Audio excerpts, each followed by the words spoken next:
তো কেউ গ্রামের বলছে না যে তাকে চিনি, মানে তার ভালো নাম আছে আর ডাক নামটা হলো কালু অথবা বাবু।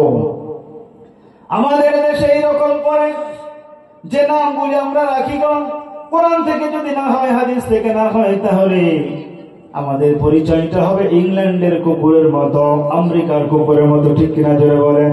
অত আমরা সাবধান হয়ে গিয়ে আমাদের সন্তান সন্ততির সুন্দর নাম রাখবো। জোরে বলো ইনশাআল্লাহ। তাহলে 2 নাম্বার হলো আদর্শ সন্তান। যখন আমি আদর্শ সন্তান তৈরি করব গার্জেন হিসাবে, 1 নাম্বার আযান দেওয়া, 2 নাম্বার হলো দ্বিতীয় নাম্বার হলো সুন্দর নাম রাখা, 3 নাম্বার আকিকা করা। আমরা সপ্তম দিনে আকিকা করি। 4 নাম্বার নবীজি বলেন, তোমার সন্তানকে আদর্শবান সন্তান বানাতে চাও, যখন তোমার সন্তানের কথাটা বেরোবে সেই সময়ে তুমি কালিমার শিক্ষা দাও।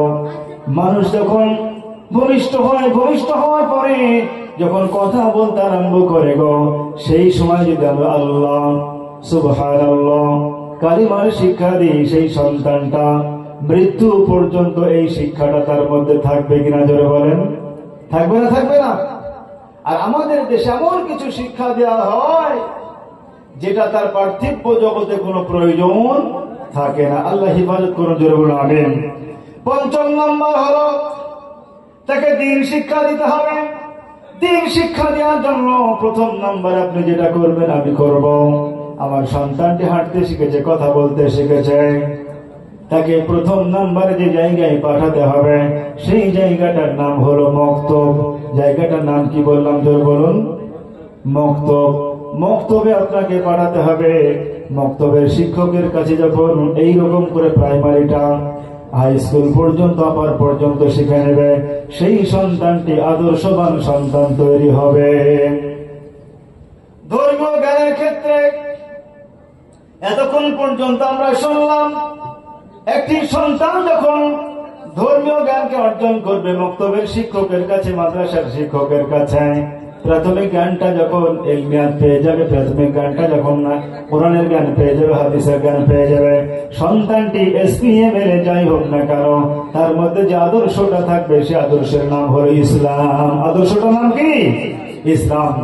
6 নম্বরে নবীজি বলেছেন, যখন তোমার সন্তানের উপযুক্ত বয়স হয়ে যাবে, বিয়ের বয়স হয়ে যাবে, সেই সময়ে একজন মহিলাকে দেখে তোমার বিয়ে দিয়ে তার সন্তানের বিয়ে দিয়ে দাও, মানে তোমার সন্তানের তুমি বিয়ে দিয়ে দাও। এখন আমাদের দেশে অনেককে দেখতে পাওয়া যায় যে ছেলে পড়াশোনা শেষ হয়ে গিয়েছে, ছেলে চাইছে বিয়ে করতে, কিন্তু বাবা বলে যে না, আর 2 বছর থামো, চাকরিটা হয়ে যাক তারপরে বিয়ে করবে। এইরকম করে অনেক সন্তানের বাবা তারা চায়, এইরকম করে চাইতে চাইতে সন্তানের এমন বয়স হয়ে গিয়েছে যে সময় আর মেয়ে পাওয়া দায় হয়ে গিয়েছে। হয়েছে না হয়নি জোরে বলেন? আছে না নাই? হয় না? হয় না? নবীজি বলেন, তোমার সন্তানের যখন বিয়ে দিবে সেই সময় একজন মহিলার ক্ষেত্রে 4টি গুণ দেখো। 1 নাম্বার গুণ হলো নবীজি বললেন, কানাতুন কাহুল মারওয়াতুল আরবা লিমালিহা, অতএব মেয়েটির সম্পদ আছে কিনা দেখো। ওয়ালি হাসাবিহা, তার বংশ মর্যাদা আছে কিনা দেখো। বংশ মর্যাদা থাকলে মেয়েটি কখনোই এমন কোন কাজ করবে না যেটা আপনার অবাধ্য। কাজটা করলেই তার মনে পড়ে যাবে আমার বংশের মর্যাদা আছে, অতএব এই কাজটি যদি করি আমার সম্মান চলে যাবে, আমার কাজের সঙ্গে সঙ্গে আমার আব্বা আমার সম্মান চলে যাবে। নবীজি বললেন, ওয়ালি হাসাবিহা, তার বংশ মর্যাদা দেখো। ওয়ালি জামালিহা, তার সৌন্দর্য দেখো। ওয়ালি দীনিহা, তার ধার্মিকতা দেখো। নবীজি বললেন, এই 4টি গুণ তুমি দেখলে, দেখার পরে দেখতে পাওয়া গেল তার সম্পদ নাই অথবা কম, তার বংশ মর্যাদা নাই, অথবা তার সৌন্দর্য নাই, কিন্তু তার মধ্যে একটা জিনিস আছে, সেই জিনিসটার নাম হলো ধার্মিকতা। অতএব সেই মেয়েটাকে তোমরা নির্বাচন করো। ও পৃথিবীর মুসলমান, একজন ধার্মিক মহিলার দাম কতটা বলতে চাই।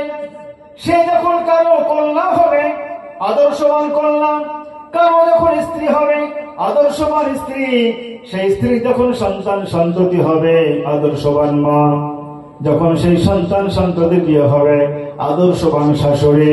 আর সে যখন কবরে চলে যাবে আল্লাহ রাব্বুল আলামিন তাকে ঘোষণা দিয়ে দিবেন তিনি একজন জান্নাতি নারী। ঠিক কিনা জোরে বলেন? নবীজি বললেন বংশমর্যাদাকে প্রায়োরিটি দিবে, কিন্তু এমনটা দিবে না বংশমর্যাদা আছে কিন্তু ধার্মিকতা নাই।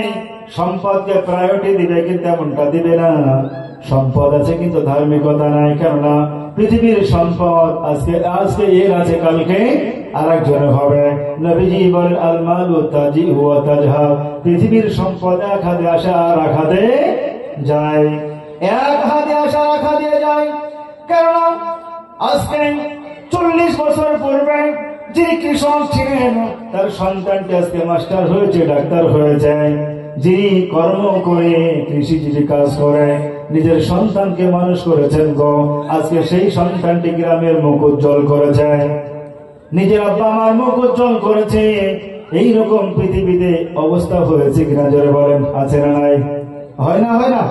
পৃথিবীতে সম্পদটা হলো একদিক দিয়ে আসে আর একদিক দিয়ে যায়। ও পৃথিবীর মুসলমান বলতে চাই, নবীজি বললেন বংশমর্যাদা দেখো, কিন্তু বংশমর্যাদাও নাই কিন্তু মেয়েটির মধ্যে ধার্মিকতা রয়েছে, অতএব বংশমর্যাদাকে প্রায়োরিটি দিতে হবে না। সৌন্দর্য কম, ধার্মিকতা রয়েছে, সেই মেয়েটিকে প্রাধান্য দাও। ফাসফারতা বিজাতির দিন, ধার্মিকতাকে তোমরা প্রাধান্য দিয়ে বিয়ে করো।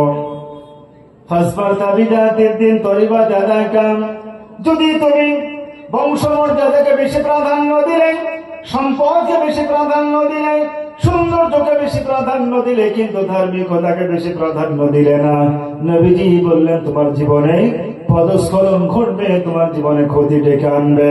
ঠিক কিনা জোরে বলেন? ক্ষতি ডেকে আনবেন। নবীজি বলেন পৃথিবীর কোন মানুষ যখন এইরকম করে সন্তান সন্ততিকে আদর্শবান সন্তান গড়ে তোলার লক্ষ্যে ইমাম সাহেবের সঙ্গে পরামর্শ করবে, ইমাম সাহেবের সঙ্গে পরামর্শ করে নিজের সন্তানের বিয়ে দিবে, একজন আদর্শবান কন্যার সঙ্গে বিয়ে দিবে, আদর্শবান মেয়ের সঙ্গে বিয়ে দিবে।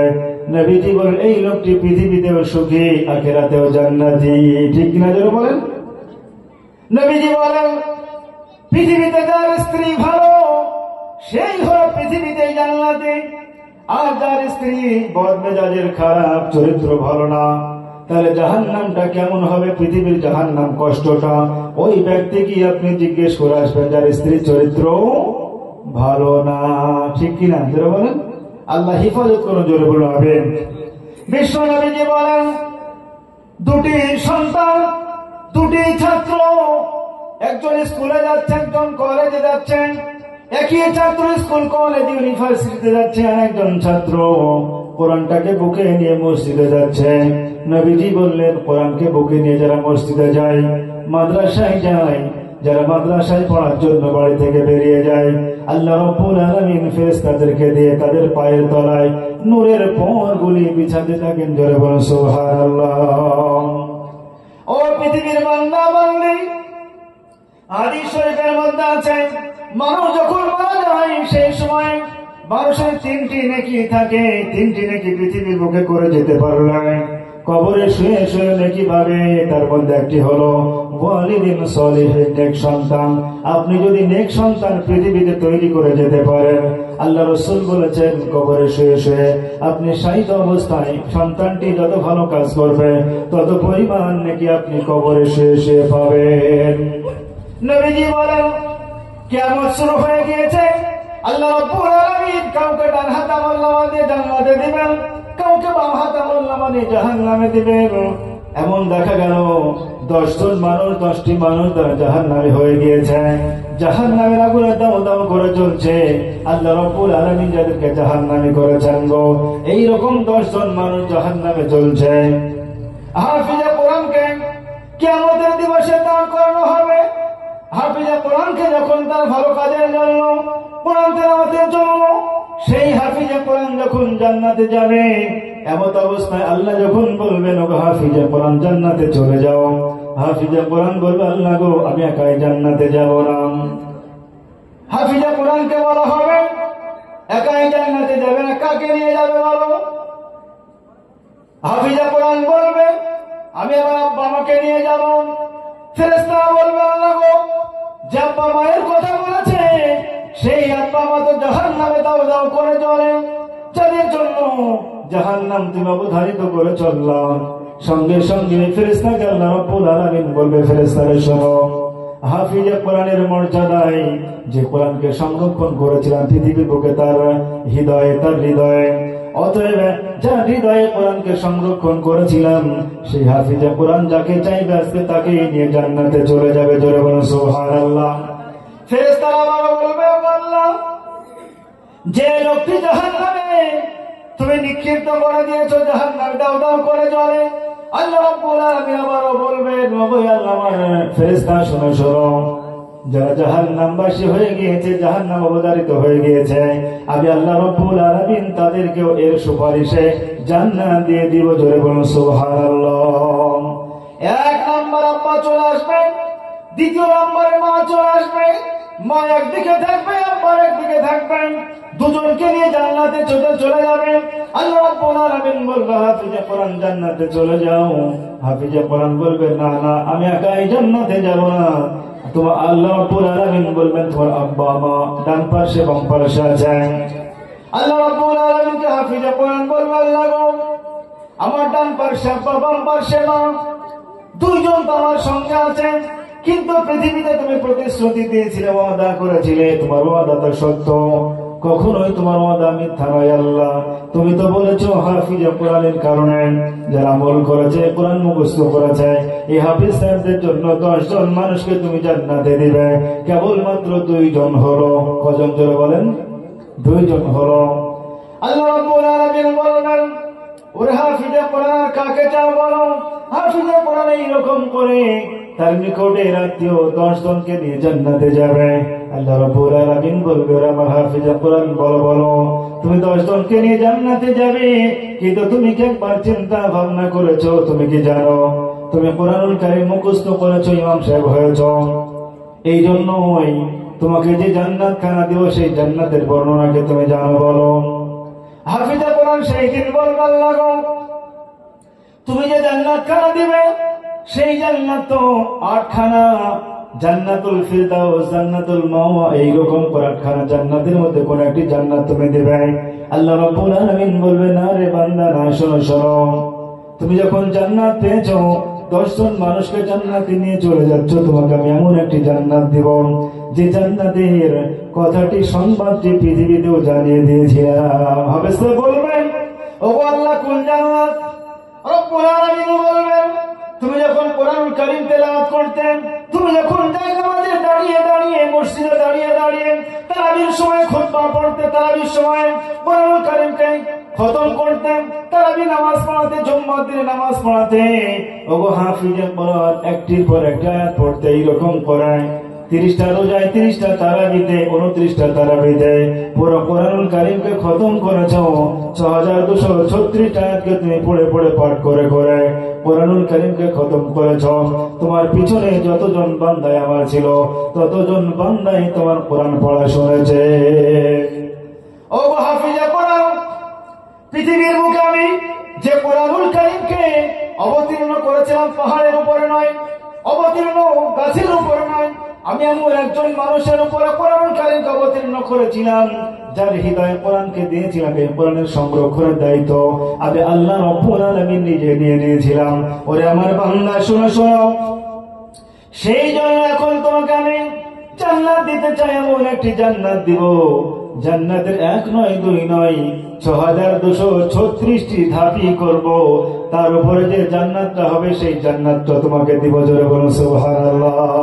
এইবারে হাফেজ সাহেব কে আল্লাহ রাব্বুল আলামিন বলল, হাফিজে কোরআন, পৃথিবীতে তুমি 2 রকম আয়াত পড়েছো, এক রকম আয়াতের মানে তুমি জানতে না, মানে পৃথিবীর কোনো মানুষ জানতো না।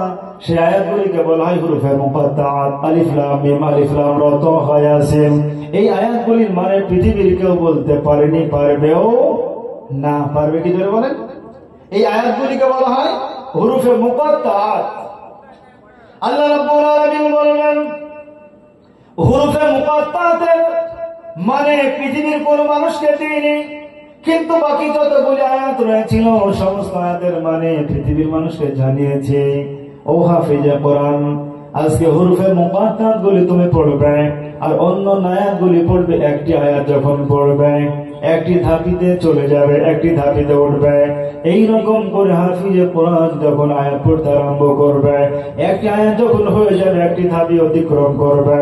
এইরকম করতে করতে ৬২৩৬ আয়াত যখন পড়া হয়ে যাবে, এমন একটি ঘরের কাছে চলে যাবে, তার উপরে মাত্র একটি ঘর থাকবে। কটি বললাম? একটি ঘর থাকবে। আল্লাহ রাব্বুল আলামিন হাফিজে কোরআনকে বলবেন, ওই হাফিজে কোরআন আর কি কোরআন কারিমে আয়াত আছে বলো? হাফিজে কোরআন বলবে, না আল্লাহ গো, আমি তো পৃথিবীর মাঝে, পৃথিবীর বুকে তারাবির সময় কখনোই ২০ দিনে খতম তারাবি করেছি, কখনোই ২৫ দিনে খতম তারাবি করেছে, আর নইলে নরমালি ভাবে মাসে ২টি ৩টি একটি খতম করেছে। আল্লাহ, আমি তো যতগুলো আয়াত দিয়ে পৃথিবীতে খতম করতাম, যতগুলো আয়াত দিয়ে কোরআনুল কারীম তেলাওয়াত করি, আমি খতম তারাবি পড়িয়েছি আল্লাহ, সমস্ত আয়াতগুলি তো শেষ হয়ে গিয়েছে। অথবা আল্লাহ আর তো আয়াত নেই, কিন্তু এখন একটি ঘর আমার উপরে আছে। আল্লাহ রাব্বুল আলামিন বলবে, বান্দারে শোনো, সেই একটি ঘর হলো পৃথিবীতে যারা আমি নবী হিসাবে যাদেরকে পাঠিয়েছিলাম তাদের ঘর। জোরে বলুন সুবহানাল্লাহ। মানে নবীদের ঘর, তার উপর আর কোনো ঘর নেই, তার একদম নিচে যারা মক্তবে কোরআন শিখেছে, মাদ্রাসায় কোরআন শিখেছে, আল্লাহ রাব্বুল আলামিন তাদের ঘরকে নির্মাণ করে রেখেছেন। জোরে বলুন সুবহানাল্লাহ। এ তো যারা মক্তবে কোরআন পড়ে, মাদ্রাসায় কোরআন পড়ে, কিন্তু বিশ্ব নবীজি বলেন কিয়ামতের দিবসে এক নয়, দুই নয়, লক্ষ লক্ষ নয়, কোটি কোটি নয়, পৃথিবীর সমস্ত মানুষ একটি জায়গায় থাকবে। আল্লাহ রাব্বুল আলামিন সেই দিন যারা মক্তবে কোরআন শিখেছে, মাদ্রাসায় কোরআন শিখেছে, তাদের আব্বা আম্মাকে আল্লাহ রাব্বুল আলামিন সম্মানিত করবেন। সম্মানটা কেমন করে দিবেন গো? আজকে পৃথিবীতে কেউ মঞ্চে উঠলেন, ব্যাজ দিয়ে সম্মান করা হয়, কাউকে বা ওভেন্টন দিয়ে সম্মাননা দেওয়া হয়।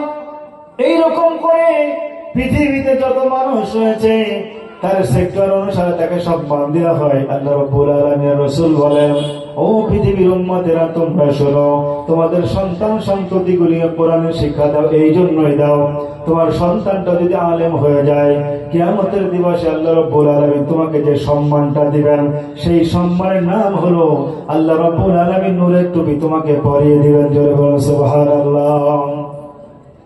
কিয়ামতের দিবসে লক্ষ লক্ষ কোটি কোটি মানুষ আল্লাহকে জিজ্ঞেস করবে, আল্লাহ গো, এই লোকটির মাথায় কেন নূরের তাজ? যার তাজে, যার টুপিতে ঝলমল করে নূরের তাজাল্লিতে চতুর্দিক বিকিরণ করে। আল্লাহ রাব্বুল আলামিন বলবেন, ওরে আমার বান্দা বান্দি শোনো, এই লোকটি পৃথিবীর মাঝে যেমন তেমন হতে পারেন, পৃথিবীর লোকে কৃষক হতে পারে, ব্যবসায়ী হতে পারে, কিন্তু তার একটি পরিচয় হলো তার সন্তানটি হলো হাফিজে কোরআন। ধরে বলুন সুবহানাল্লাহ। অতএব এই জন্যই সন্তান হাফিজে কোরআন, সন্তানটা আলেম হয়েছে, এই জন্যই তার আব্বা আমাকে নূরের টুপি আমি পরিয়েছি। ধরে বলুন সুবহানাল্লাহ।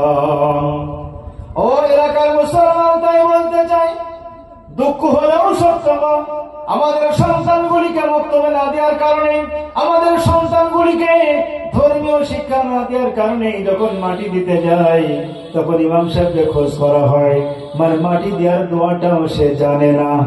আছে না না? এরকম আছে না নাই? বলে ইমাম সাহেবকে যেও দিচ্ছি, খেতে দিচ্ছি, তারপরেও ইমাম সাহেবকে ঠিকঠাক পাওয়া যায় না। বলে না? বলে না? অথচ সে জীবনে ইমাম সাহেবের কাছে আসেই না। মাটি দিতে গিয়ে কবরের কাছে দাঁড়িয়ে দাঁড়িয়ে ইমাম সাহেব যদি না বলে দেয়, অনেক মানুষ কবরে মাটি দেওয়ার দোয়াটাও শিখতে পারে না। এরকম অসংখ্য মানুষ আছে। নবীজি বলেন ইন্নাল্লাযী লাইসা ফী জাওফিহি শাইউন মিনাল কুরআন কালবাইতিল খারাব। সেই মানুষটার অন্তরের সঙ্গে বিরানা ঘরের কোন পার্থক্য নাই, যে মানুষটার অন্তরে কোরআনের বিন্দু মাত্র অংশ নাই। আমাদের মধ্যে এরকম অনেক মানুষ আছে যারা কোরআনের কিছুই জানে না। আছে না নাই? অনেক মানুষ আছে মাদ্রাসায় না পড়লেও, মক্তবে না গেলেও, অনেক মানুষ বাংলা বই দেখে দেখে অনেক কিছু শিখেছে, নামাজে যে সূরাগুলি লাগবে সেগুলিও শিখেছে। নবীজি বলেন, যার অন্তরের মধ্যে কোরআনের বিন্দু মাত্র অংশ নেই, তার অন্তরের সঙ্গে বিরানা ঘর উজাড় ঘরের কোনো পার্থক্য নেই, যে ঘরে মানুষ বসবাসের অযোগ্য। নবীজি বলেন, কোন মানুষ যখন এইরকম করে কোরআন শিখতে চায়, পৃথিবীতে এমন মানুষ রয়েছে যারা আফসোস করলেও নেকি পাবে, আর পৃথিবীতে এমন মানুষ রয়েছে যারা আফসোস করলেও গুনাহ হবে। এটা আবার কেমন কথা? আফসোস করলে নেকি হবে, আবার আফসোস করলে গুনাহ হবে। অনেক মানুষ এইরকম রয়েছে যারা আল্লাহর রাস্তায় দান করছে, অনেক টাকা পয়সা রয়েছে, দান করছে, হজ করতে গেল, কিন্তু অনেক মানুষের টাকা পয়সা নাই। মনে মনে ভাবলো, চিন্তা করলো, কল্পনা করলো, আল্লাহ গো, আমার যদি টাকা হয়, আমার যদি অর্থ হয়, সম্পদ হয়, এই লোকটির মতো আমিও দান করব, এই নিয়াত করলো। তাহলে ওই লোকটি দান করে যত নেকি পাবে, এই লোকটি নিয়াতে অন্তরে কল্পনা করলো তার জন্য, এই লোকটিও সমপরিমাণ নেকি পাবে। অনেক মানুষ আছে এরকম, আল্লাহ রাব্বুল আলামিন টাকা দিয়েছেন, গাড়ি দিয়েছেন, বাড়ি দিয়েছেন, কিন্তু টাকা দেওয়ার পর এমন একটা ব্যবসা শুরু করে গো, যে ব্যবসাটা হলো হারাম। আল্লাহ বললেন, ওয়াহাল্লাল্লাহুল বাই'a ওয়া হারামার রিবা, আমি ব্যবসাকে হালাল করেছি, সুদকে হারাম করেছি। এমন ব্যবসা শুরু করলো যে ব্যবসাটা হলো হারাম। গরিব মানুষ, তার বাড়ির পাশে বাড়ি, সেই মনে মনে পরিকল্পনা করলো, আল্লাহ আমাকে যদি টাকা দেয় তাহলে এর মতো ব্যবসা করব। লোকটি টাকা পয়সা নিয়ে হারাম ব্যবসা শুরু করলো, আর এই লোকটা কল্পনা করলো, আমার যদি টাকা পয়সা হয় তাহলে তার মতো আমি ব্যবসা করবো। তাহলে এই লোকটি টাকা পয়সা হলো, ব্যবসা করলো, হারামের কারণে গুনাহগার হলো। ও নিয়াত করলো, টাকা পয়সা যদি থাকে আমি ওর মতো ব্যবসা করবো, এই লোকটিও সমপরিমাণ গুনাহগার হবে না? হবে না? নবীজি বলেন, বুখারী শরীফের প্রথম নম্বর হাদিস, ইন্নামাল আমালু বিন্নিয়াত, সমস্ত কাজের ফয়সালা হয়ে যায় নিয়াতের পরে।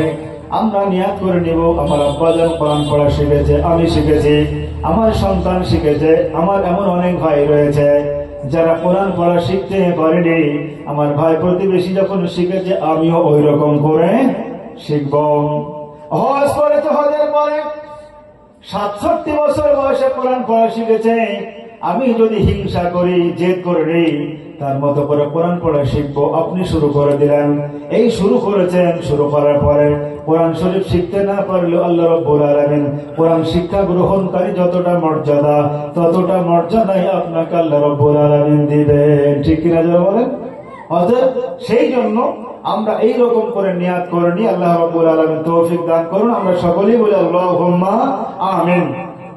মোট কথা হলো এটাই যে আমরা পৃথিবীর একজন নাগরিক, এই নাগরিকত্ব ততদিন আমাদের থাকবে যতদিন আমাদের রুহু থাকবে, তারপরে আমাদের নাগরিকত্ব থাকবে না। থাকবে কি জোরে বলো? অনেক মানুষ তার সন্তানের জন্য হারাম পথে উপার্জন করে, বলে সন্তানের ভবিষ্যৎকে গড়ার জন্য এত ইনকাম করছি, বলে না? বলে না? আমাদের দেশে কয়েকটা হারামের নামের পরিবর্তন হয়েছে, তার মধ্যে একটা হলো মানুষ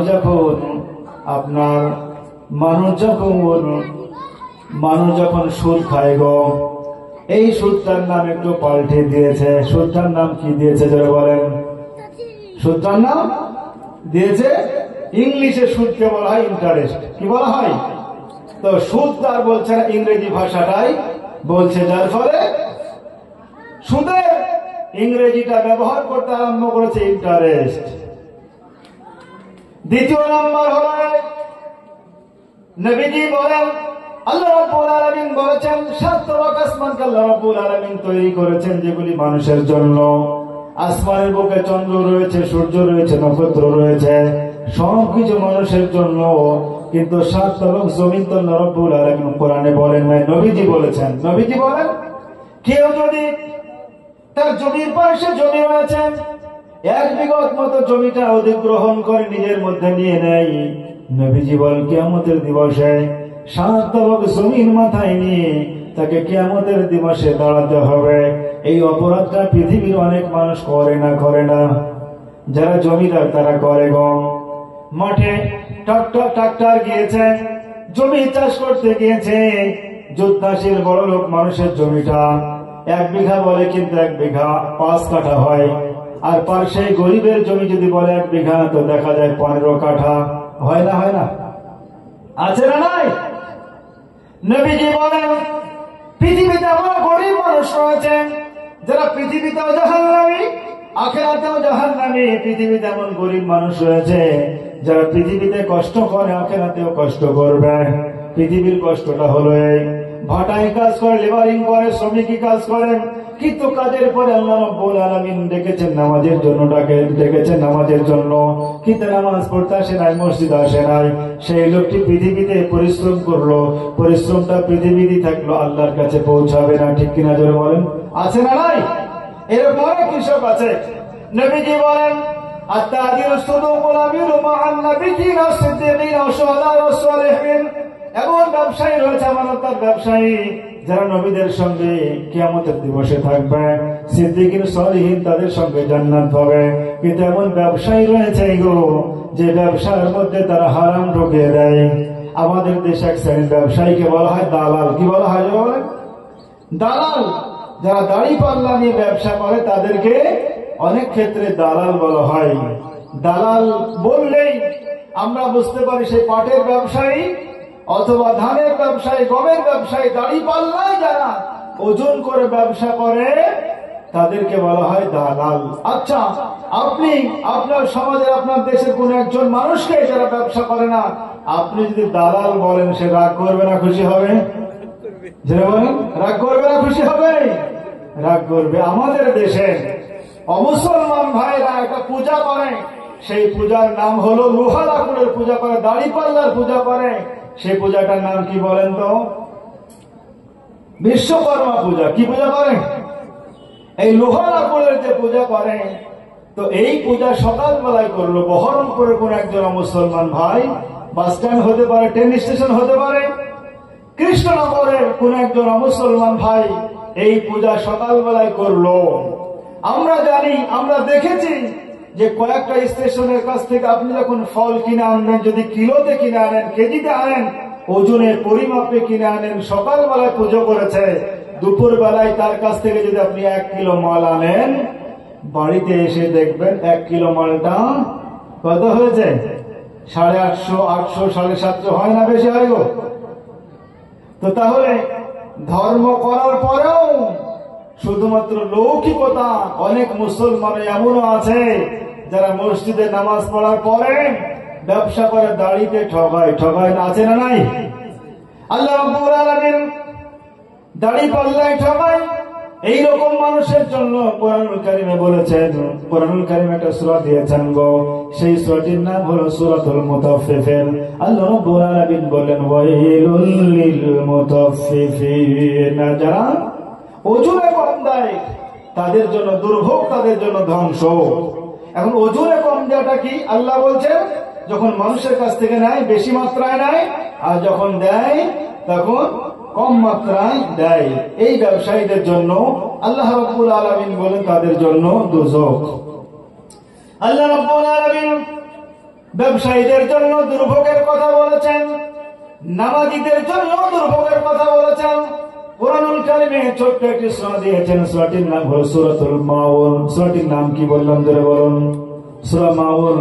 মাউনের মধ্যে আল্লাহ রাব্বুল আলামিন বললেন ফাওয়াইলুল লিল মুসাল্লিন। সেই নামাজীদের জন্য দুর্ভোগ। এই সূরার মধ্যে কয়েকটা কোয়ালিটির মানুষের কথা বলেছেন। বিশ্বনবী আল্লাহ রাব্বুল আলামিন বলেন, হে নবী, সেই মানুষগুলিকে তুমি দেখেছো কি বলো? সেই মানুষগুলি সম্পর্কে জানো কিনা বলো? আল্লাহ রাব্বুল আলামিন বললেন আরাইতা, তুমি দেখেছো কি বলো? আরাইতাল্লাযী ইউকাযযিবু বিদ্দীন, যারা কিয়ামতকে অস্বীকার করে। আমাদের দেশে অনেক শিক্ষিত মানুষ আছে গো, যারা কিয়ামতকে অস্বীকার করে কিনা জোরে বলেন? কিয়ামতকে অস্বীকার করে না? করে না? যারা বলে সব মৌলভী সাহেবদের কথা গো, বলে মৌলভী সাহেবদের কথা। আল্লাহ রাব্বুল আলামিন বললেন আরাইতাল্লাযী ইউকাযযিবু বিদ্দীন, হে নবী তাদেরকে কি তুমি দেখেছো বলো যারা কিয়ামতকে অস্বীকার করে? ফাযালিকাল্লাযী ইয়াদুল ইয়াতীম, এবং সেই মানুষগুলি যারা এতিমদের গলায় ধাক্কা দেয়। ওয়ালা ইয়াহুয্যু আলা তাআমিল মিসকিন, এবং মিসকিনদের খাবার দিতে উৎসাহিত করে না। আমাদের দেশে অনেক পিতা মাতা এমন আছে, প্রথম স্ত্রী মারা গেল, সেই স্ত্রীর সন্তান সন্ততি আছে, দ্বিতীয় নাম্বারে বিয়ে করলো, প্রথম নাম্বারে স্ত্রী যে সন্তান থাকে, সন্তানটি ছেলে হতে পারে মেয়ে হতে পারে, পরের স্ত্রীর সন্তানদেরকে যেমন করে দেখে পূর্বের স্ত্রীর সন্তানকে ওই রকম করে দেখে। কি জোরে বলেন? এরকম আছে না নাই? অনেক মানুষ আছে। আল্লাহ বললেন ওয়ালা ইয়াহুয্যু আলা তাআমিল মিসকিন, যারা মিসকিনদের খাবার দিতে উৎসাহিত করে না, সেই সমস্ত মানুষগুলিকে কি দেখেছো বলো? আল্লাহ রাব্বুল আলামিন তারপর বললেন যারা সেই মুসল্লি, তাদের জন্য ধ্বংস হোক যারা মানুষকে দেখানোর জন্য নামাজ পড়ে, নামাজ সম্পর্কে উদাসীন। ফাওয়াইলুল লিল মুসাল্লিন আল্লাযীনা হুম আন সালাতিহিম সাহুন আল্লাযীনা হুম ইউরাউনা নাউল মাউন। শেষের নাম্বার আল্লাহ রাব্বুল আলামিন বললেন এমন মুসল্লি আছে গো, যারা বাড়ির পাশের মানুষ তার বাড়িতে ছোট ছোট জিনিস চাইতে গেলে দেয় না। এইরকম অনেক মুসল্লি আছে, কুদাল চাইতে গেলে মিথ্যা বলে, শাবল চাইতে গেলে মিথ্যা বলে। বর্তমান সময়ে মেয়েরা বড়ি দিচ্ছে, বড়ির সড়কি চাইতে গেলে মিথ্যা বলে। এমন আছে না নাই? নবীজি আল্লাহ রাব্বুল আলামিন বললেন এই মুসল্লিরা কাল কিয়ামতের দিবসে তাদের নামাজগুলি তাদের মুখের উপরে গিয়ে থাপ্পড় দিবেন। আল্লাহ রাব্বুল আলামিন বললেন হে নবী শোনো, পৃথিবীর মানচিত্রে, পৃথিবীর বুকে আমি আল্লাহ রাব্বুল আলামিন যারা শিক্ষিত মানুষ, যারা জানে, তাদের জন্য পুরো কোরআনটাকে নিদর্শন করে দিয়েছি। এই জন্যই নিদর্শন করেছি, একটা আয়াত পড়বে তো একটা বিষয়কে অনুধাবন করবেন। আল্লাহ বললেন কুল সিরু ফিল আরদ, হে পৃথিবীর বান্দা বান্দে পৃথিবীতে ভ্রমণ করো। পৃথিবীর ভ্রমণের একটা জায়গার নাম হলো আরব দেশ। কি বললাম তোরা বলেন? যারা হজ করেছেন, হজ করেছেন যারা, আল্লাহ রাব্বুল আলামিন বলেন পৃথিবীর বান্দা বান্দী যখন উমরায় যায়, হজ করতে যায়, সেই হজের দেশে মক্কা মদিনায় এমন কিছু মানুষের বাড়ি রেখেছি, এমন কিছু মানুষের নিদর্শন রেখেছি গো, যেটা মানুষ গিয়ে শুধুমাত্র পায়খানা আর পেশাব করে। এইরকম একটা বাড়ির নাম হলো আবু জেহেলের বাড়ি। কি বললাম তোরা বলেন? আবু জেহেলের বাড়ি। মানুষ যখন হজ করতে যায়, সেই সময়ে পায়খানার বেগ হোক চাই না হোক, পেশাবের বেগ চাই হোক চাই না হোক, ওইখানে গিয়ে হাজাত পূর্ণ করে আসে। আল্লাহ রাব্বুল আলামিন বলেন কুল সিরু ফিল আরদি ফানজুরু কাইফা কানা আকিবাতুল মুজরিমিন, কুল সিরু ফিল আরদি ফানজুরু কাইফা কানা আকিবাতুল মুকাদ্দিবিন। একাধিকভাবে এই রকম করে বর্ণনা করেছেন যারা আল্লাহকে অস্বীকার করেছেন, যারা মুসলিম ছিল পৃথিবীর মধ্যে, যারা জালেম অত্যাচারিত ছিল, তাদের সেই জায়গাগুলি ভ্রমণ করো। আমি আল্লাহ রাব্বুল আলামিন কেমন করে ধ্বংস করে দিয়েছি আমি বলতে চাই। আল্লাহ রাব্বুল আলামিন আজকে আপনাকে ক্ষমতা দিয়েছে, সম্পদ দিয়েছেন, কিন্তু এই সম্পদের মায়া মমতা বেশি দিন থাকবে না, আল্লাহ রাব্বুল আলামিন কেড়ে নেবেন। আজকে আপনার সম্পদ আছে, কালকে অন্য জায়গায় যাবে। আপনি সম্পদের মালিক, সম্পদের রাখলদার।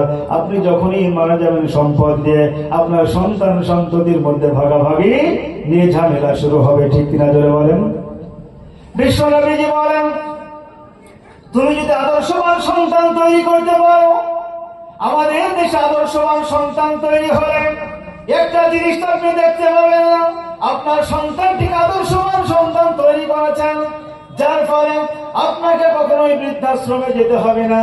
কিন্তু পৃথিবীতে শুধুমাত্র শিক্ষাটা যদি আপনি পৃথিবীর দেন গো, কোরআনের শিক্ষা না দেন, আপনার সন্তানটি বিডিও হয়েছে, এসডিও হয়েছে, মাস্টার ডাক্তার হয়েছে, ইউনিভার্সিটির প্রফেসর হয়েছে, আপনাকে কখনোই বা বৃদ্ধাশ্রমে যেতেও হতে পারে। কিন্তু আপনার সন্তানকে কোরআনের শিক্ষা দিয়েছেন, হাফিজে কোরআন করেছেন, মাওলানা করেছেন, কখনোই আপনাকে বৃদ্ধাশ্রমে যেতে হবে না। হবে গো?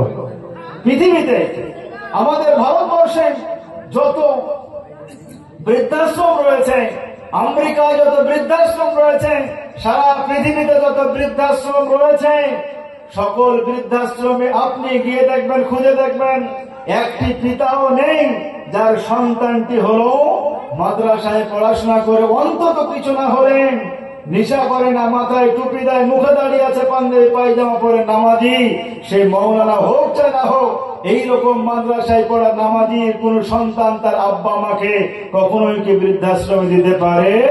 ধরে বলেন, বৃদ্ধাশ্রমে রাখতে পারে? ও পৃথিবীর মুসলমান, শেষের বেলায় বলতে চাই, বিশ্ব নবীজি বলেন, একজন আব্বা মায়ের উপরে যেমন সন্তানের কর্তব্য, মানে পিতামাতার উপরে, পিতামাতার জন্য সন্তানের উপরে যেমন কর্তব্য দায়িত্ব রয়েছে, একজন আদর্শ পিতা মাতা তার সন্তানকে আদর্শ তৈরি করলে শেষের বেলায় যেটা উপকার হবে সেটা হলো এই, সদা সর্বদা আল্লাহ রাব্বুল আলামিন বলেছেন, নামাজের পরে, 5 ওয়াক্ত নামাজের পরে তোমরা তোমার আব্বা মার জন্য দোয়া করো। এই জন্য আব্বা মার জন্য কি বলে দোয়া করবো আমরা, এইটা আল্লাহ রাব্বুল আলামিন আমাদের শিখিয়ে দিয়েছেন, বলে দিয়েছেন, জানিয়ে দিয়েছেন। আমরা যখন যাই নামাজে বসে, ফজরের নামাজ শেষ করি, জোহরের নামাজ, আসরের নামাজ, মাগরিবের ইশার নামাজ শেষ করি গো, নবীজি বলেছেন তোমরা আয়াতুল কুরসি পড়ো। আমরা নামাজের পর আয়াতুল কুরসি পড়ি না? পড়ি না? নামাজের শেষে আয়াতুল কুরসি পড়ি। নবীজি বলেন, এই আমলটা যদি কেউ করে তাহলে জান্নাত তার জন্য অবধারিত। জান্নাত পেতে গিয়ে বাধা কতটুকু? শুধুমাত্র মৃত্যুটা বাধা। দ্বিতীয় নম্বরে, একজন আদর্শবান সন্তান, পৃথিবীর একজন সন্তান, পৃথিবীর একজন নামাজি, পৃথিবীর একজন বান্দা। আল্লাহ বলেন, বান্দারে তোমার আব্বা বেঁচে আছে, কি দোয়া করবে? তোমার আব্বা মা মারা গিয়েছে, কি দোয়া করবে? আমি আল্লাহ রাব্বুল আলামিন কোরআনুল কারীমে শিখিয়ে দিয়েছি। এই জন্য আমরা সন্তান হিসাবে আব্বা মার জন্য কি দোয়া করি গো?